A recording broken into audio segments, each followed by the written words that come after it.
So, when you're talking just on the granny flats, if we talk about a $70,000 granny flat spend at 7% interest rate, you're looking at around about $4,900 per year in repayments, interest only, and let's say it's fixed for 3 years. Rent at $250 a week at 52 weeks is $13,000. You're positive geared by $8,100. And that's a yield of 18%. I hear people here talking about 6% and getting excited, 7% getting excited. If you add the granny flat plus the front house, we're probably talking 11 to about 13% that we're positive geared / cash flow. Big difference. And that's what we call in regards to no-cost land banking. Just to refresh that again, when you're holding property, you're actually holding property. It's either costing you, you're either neutral, you're positive cash flow because you've got a tax check because you're not self-employed, you're working for someone, or you're positive geared. And I always try and find positive geared. So when I'm looking at properties, one, I'm looking at product. Anyone play Monopoly here? We've all played Monopoly. Anyone used to win all the time? Is there a champion in the room? Is there a champion? The champion in the room? Okay, so sir, just entertain me for a second.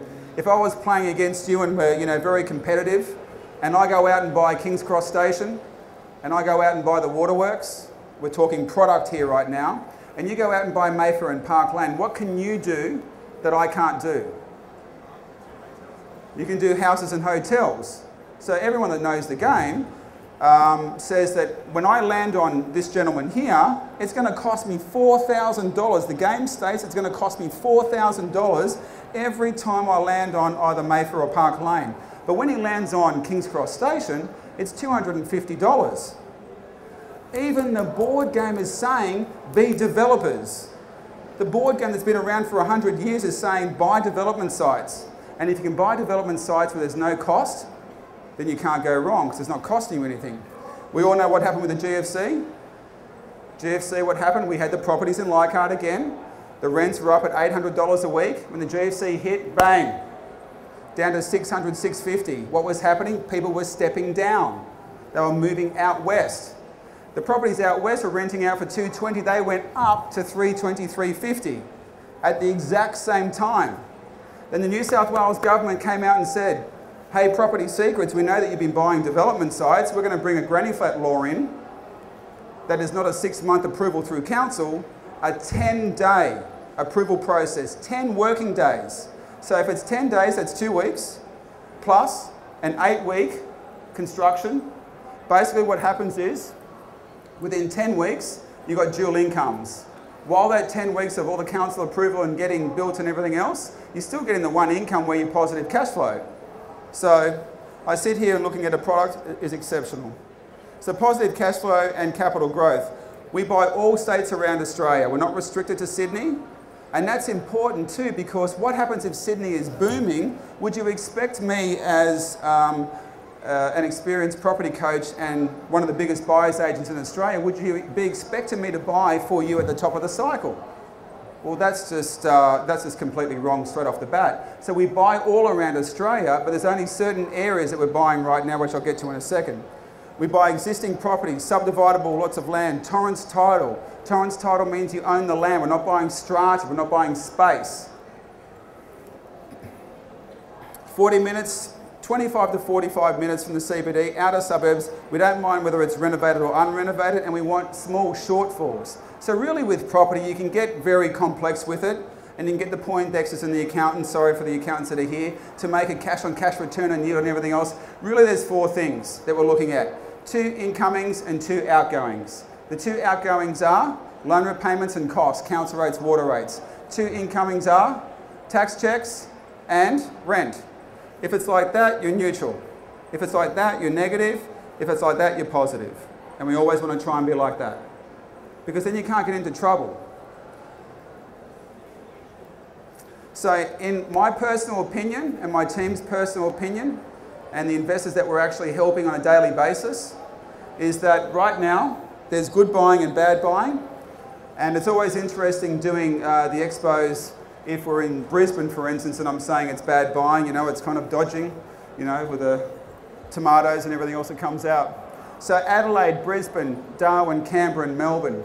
I'm not saying that they're bad buying forever and ever, amen. I'm saying right now, Melbourne as an example, 4 years ago, I purchased 3 properties at 135,000. They're now worth 300, but they've come back to 260. So what it's gone up as a cycle, and it's starting to come back down now. So we don't want to be buying when it's coming down. We want it to hit rock bottom, plateau out, and that's the time to buy. But like shares, if we were going to be buying shares and shares are booming, the confidence for shares is amazing when it's booming and everyone goes in and buy. Good idea? Terrible idea. When it crashes, what we notice is that people are too scared to buy because it's crashed. But that's the best time to buy. So Sydney has been flat for 9 years. Does anyone know how much capital growth history they can go back to? How many years?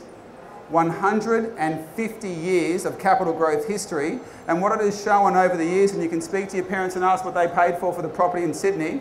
It started off, boomed, bust, didn't come back here. Boom, bust, boom, bust, boom, bust, and so on and so forth for the 150 years. Consistently has not gone past 10 years. Consistently has not gone past 10 years. Maybe with the GFC, and now the carbon tax, thanks to Julia, maybe that might slow things down a bit.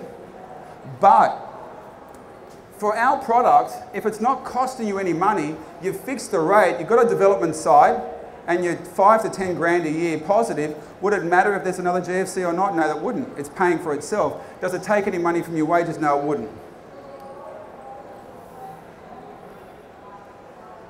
So just to recap, Sydney, Perth and Hobart. Hobart is a bit of a specky. You know, Hobart doesn't have the population growth like Perth does with mining, and Sydney does because it's got the infrastructure there. It just doesn't have it. But if you wanted to sort of like put a lazy 20, 30, 40,000 into a property, do a 95 or 97% loan, let it sit there. Mary, you're right. Just let it sit there. And then you really can't go too wrong because that shortfall is going to be minimal at best. But in regards to Perth, you do have the mining dollar, and in regards to Sydney, you know, it doesn't matter who you talk to, whether they're from Sydney or interstate or even overseas, they know about Bondi Beach, they know about the Harbour Bridge, they know about the Opera House, they know about George Street, King's Cross for some people, they know about all these landmarks, and so you can't go wrong. Sydney and Perth have been flat. Perth is for about 5 years now, and Sydney for around about 9 years. The cycles for Perth and Sydney are different because Perth has mining, so their cycles are slightly faster because they have the mining dollar. So you've got 2 areas right now where it's exceptional buying. Perth we can buy for you right now for 350,000 or less for triplex sites. You can put a granny flat there while you land bank for no cost, but 350,000 we can buy for triplex sites. 20 minutes, that's like going from here to Concord. 20 minutes from the CBD. Exceptional buying, and we found that as early as about 2 months ago. We reconfirmed it. We've been going over there a fair bit, and it's kind of like finding a gold mine. It really is. So for people that want to know, our stand is just over there. We're just going to have a bit of question time in a second. So at Property Secrets, if we're looking at all the big billionaires and what they do, is that they're buying a different product and we buy that same product on a smaller scale. So we always try and copy what the most successful property investors do. And this is our vision, just to wrap it all up. Buying a place that's unrenovated, renovate it for good rent and good tenants, then build a granny flat at the back, and then have them both 2 rental incomes, 1 loan repayment, plus tax checks. $10,000 a year as a minimum. But eventually we want to knock over and start doing townhouses and duplexes. And that's when the real money starts making. You can actually sit there, and if you had a competition again, and let's say that we're going to just reverse it this time, sir, if you can entertain me, and let's say that you went out and bought, say, 5 house and land packages, and I bought 5 Property Secrets properties that we had some granny flats. And we're sitting there at the barbecue saying, look, you know, it's the start of the financial year, let's have a bet, let's see what we can do. And all of my sites can have 4 townhouses put on it. But this gentleman here has already got a house and land package on 300 square metres, he can't do anything else. Within 1 year, I could go from 5 to 20 houses. I could go from 5 to 20 houses by just getting construction loans done, knocking over the houses, selling the granny flats because they're movable to some investors, and I could have 20 townhouses now. I could sell 10 and own 10 outright. No debt. What's the returns then? But the gentleman here, if that was the case as this hypothetical example, he would have 5 houses and he couldn't do anything with. He'd be in a straitjacket, so he would have to sell maybe 3 of those houses to get 2 that might be close to being paid off. 10 versus 2, that's the process. And so you wonder why at the barbecues, why certain people are moving faster than other people? It's because they're buying a better product than what you guys are currently buying or might be buying or what your friends might be buying. It's all about product as the first thing. What can you do with the product that you're buying? And the second thing is what time of the cycle. If you're buying at the top, you're paying too much. If you're buying at the bottom, best time to buy.